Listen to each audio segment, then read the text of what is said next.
Margot était de retour sur France 2.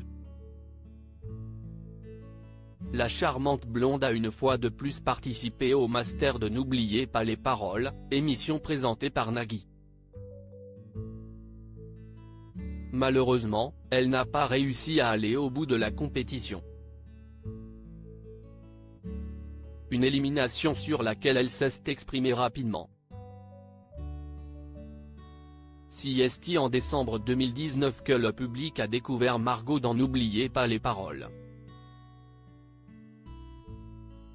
Un programme dans lequel elle est apparue jusqu'en février. Mais après 59 victoires, elle a été éliminée de la compétition. Malgré tout, elle reste la meilleure maestro de l'histoire du jeu et continue à faire des apparitions dans le programme, mais dans la version master. Ainsi, pour la troisième fois, elle a affronté des candidats emblématiques du jeu télévisé. Mais jamais elle n'a été sacrée gagnante.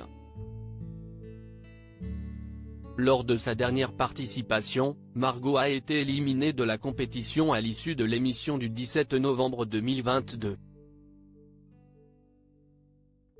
Un départ précipité auquel personne ne s'attendait, pas même elle.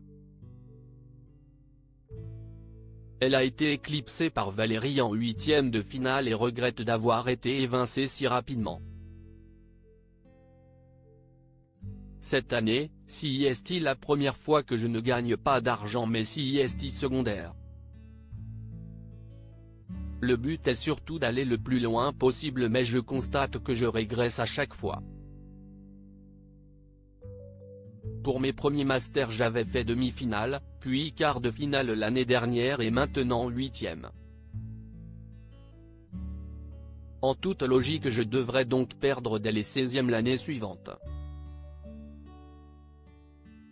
On va essayer de contrer ça, a-t-elle confié à Télé Loisirs.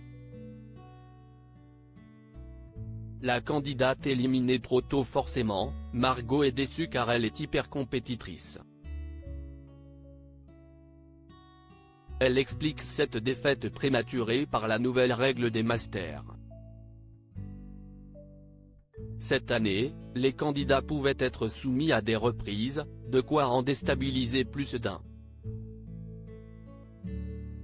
Je suis forcément un peu frustré car avec des mêmes chansons classiques et non des reprises je serais peut-être allé plus loin. On ne le saura jamais car Valérie est très forte et aurait peut-être quand même gagné. Mais cette nouvelle règle m'a quand même apporté pas mal de stress. En apprenant la règle j'ai révisé pas mal de reprises mais je n'ai pas pensé à Shakira en me disant que c'était de l'espagnol, elle a perdu ses moyens sur sa reprise de Je l'aimais à mourir, note de la rédaction, donc impossible que ça tombe. Si j'étais tombé sur une des reprises de la Star Academy j'aurais sûrement pu m'en sortir car il y en a que je connais mieux que les originales, a-t-elle conclu le sujet.